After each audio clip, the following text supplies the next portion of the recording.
Go. Well, I was working at this bar in Sheepshead Bay, it's a water resort in Brooklyn, on Saturday nights.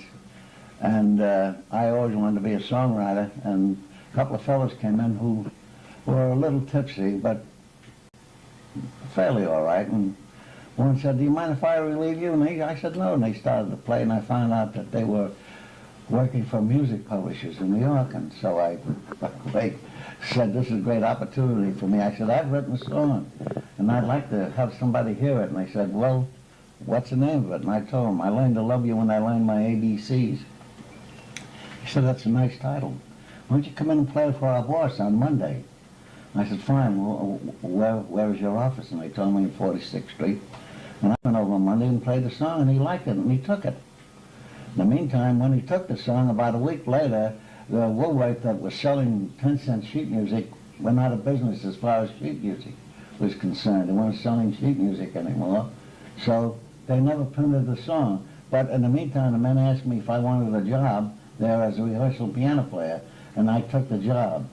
And I had this melody, and of course, in due time, I got to know Edgar Leslie and Grant Clark, and I played them this melody, and they liked it very much. And I played it for them, and they wrote the lyric, and it was called Rose of the Rio Grande. And that was the first song I ever had published. That was in 1922. Seems like ages ago. Harry, you said that musically you were influenced in that song by your church background. Yes. Well, I was an altar boy, and then became a choir singer, and I was crazy about church music, and so I think that in some way influenced me. I don't know how, but it did. Well, can you play us the tune and show us the bit in the tune? Oh, yeah. Well, in the middle of the chorus, it goes, "Rose of the Rio Grande, rose of the waterland, one word and this is the spot. We'll leave the preacher's side, happy little bride, I know." Sounds good, Dorothy.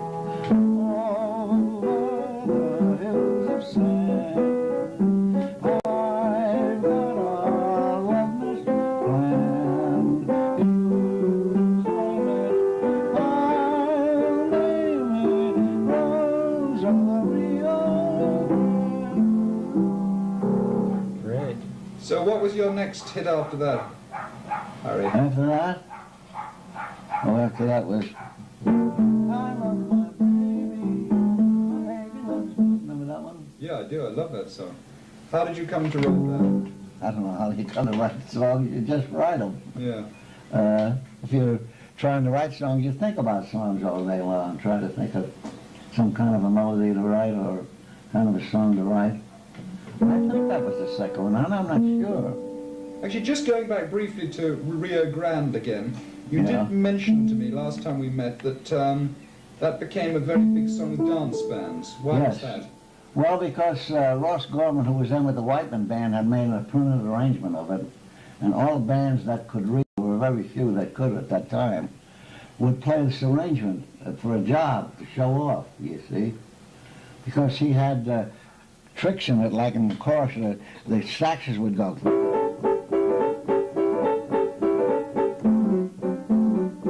That was against the melody, see? Yeah. Rose of the Rio Grande,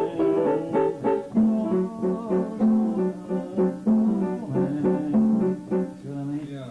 And they liked it, and they thought it showed the band off, and so it became very, very, very popular.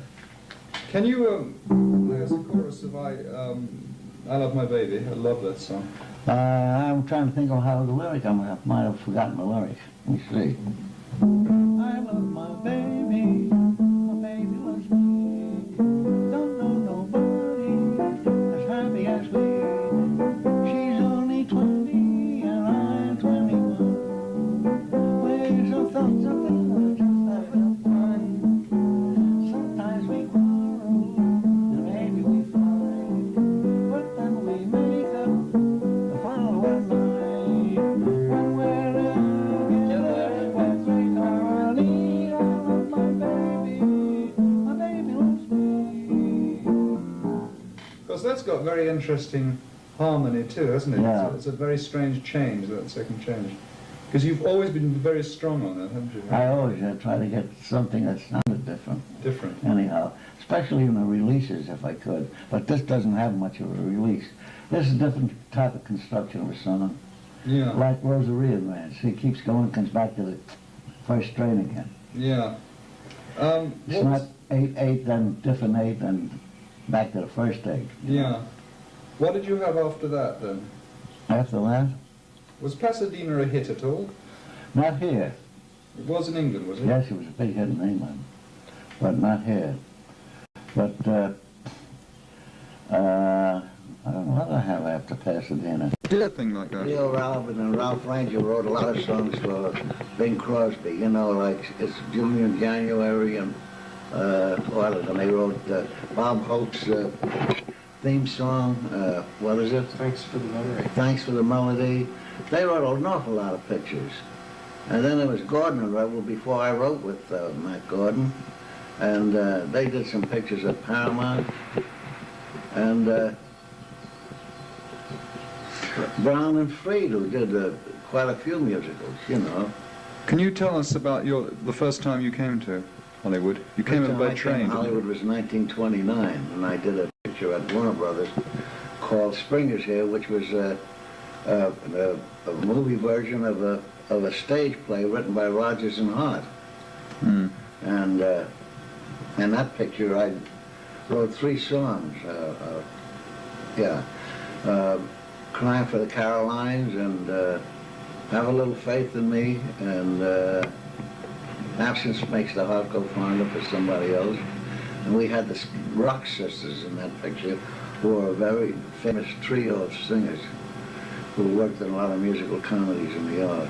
And that was the first time I came to New York, California in 1929. Then I came back in 32 to do 42nd Street. And by the way, when I came back, and it was the summer of 1932, all the studios were closed. There was nobody working on the lots at all.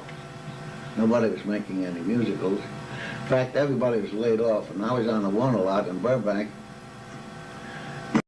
And the only fellas there were a few people take care of the place, and Mr. Zanuck was then in charge of production. And he had this script of 42nd Street. He said, I think this will make a good picture. He said, why don't you fellas read it and see if you can come up with some songs for it. And that's how we did 42nd Street. Where did you work in the Right studio? on the studio lot. But you had your own office there? Yes, we had our own office. What kind of an office was that? Well, a nice bare room with a piano in it. So all there? Bare room with a piano. I think there was a couch in it, I'm not sure. A couple of pictures on the wall. Which wasn't anything on it. Had you written the songs before the film was made, or did you Yes, write them before as they filmed it?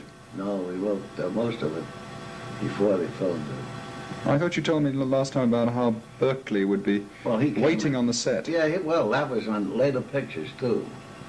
He was always waiting on a set for us to write something so he could produce it. But 42nd Street, I remember Al Dubin, who wrote it with me, who was the lyric writer, went to San Francisco, and I had given them this melody.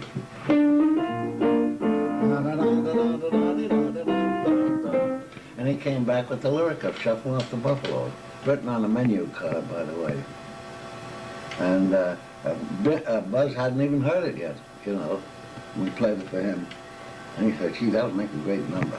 I can see I can do a lot with that, with a train or something. That's how all these things were written. Did he like most of your songs? He never turned one down. I mean, Dick Powell and all the pictures I did for him. And would he suggest how he'd film the song directly after you'd played it to him? No, He'd have ideas? No.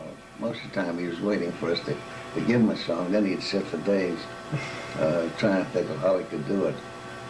And the producers would run down on the set and say, what's going on here? We're losing money. You know, same old stuff. It's costing us money. You're sitting around not doing anything. So that went on in every picture I ever worked on, the same old stuff. The budget was more important than what you were writing, according to them. Did the producers ever have objections to any of your songs, to lines in them or anything like that? Did they ever? I don't know. Thinking back, I can't think of us having any trouble about songs. We learned a lesson in the beginning, not to play more than one song at a time.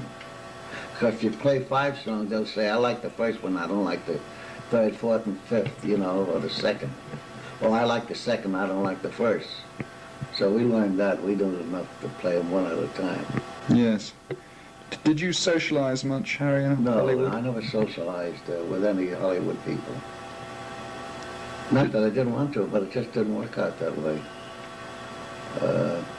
I think the only producer I was ever friendly with was Lou Edelman, who I did some pictures with, who afterwards went into TV. But I don't think we ever had any trouble about songs. I can't remember any, to tell you the truth, where we ever played a song, they said they didn't like it, or they might say, well, we can't use it in this picture, you know. We'll use it in another picture, which they eventually did.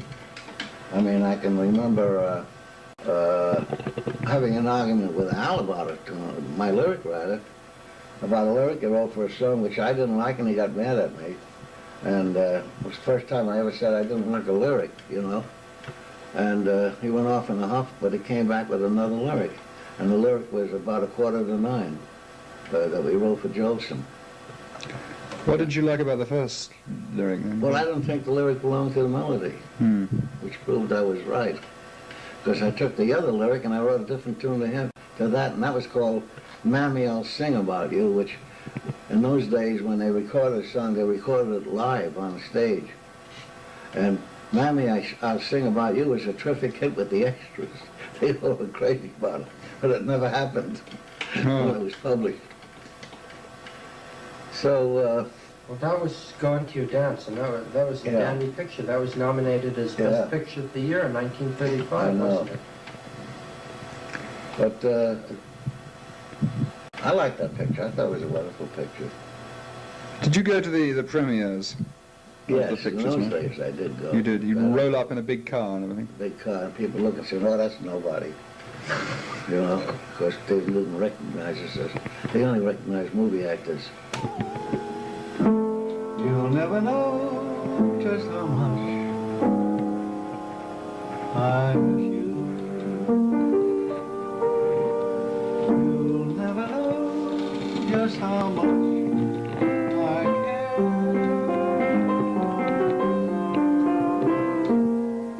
And if I tried, I still couldn't hide my love for you.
Thanks a lot, Harry.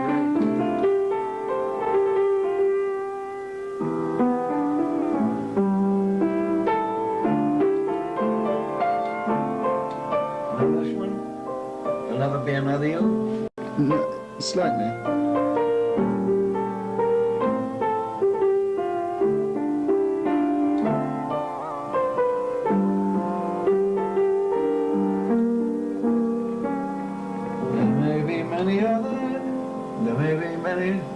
Other nights like this, and I'll be standing here with someone new.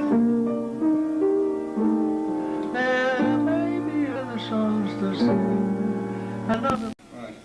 We're going to play your famous song, Home Every in Pasadena. And I hope I played the right chords this time. Right, I know you will. You heard the right, they were all right, weren't they? Yeah. Right. Okay, here we go. It's my little intro here.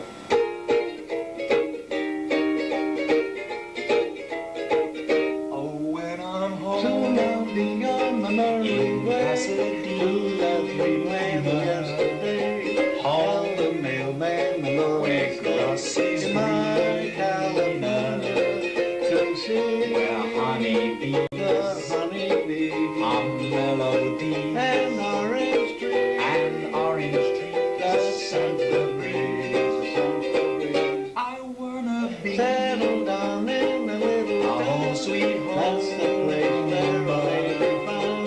There If you're out there, just call I'll out. settle down Right at my door. beneath those There palms, beneath the palm, in someone's arms, in someone's arms, in Pasadena.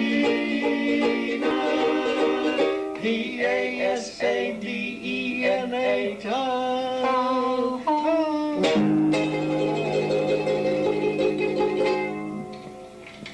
Marvellous. Well, that was all right, wasn't it? That was an obligato, by the way, what I sang. Was that all right, huh? Yeah. Right chords? Yeah. Very good. Lovely. Well, I hope that came out.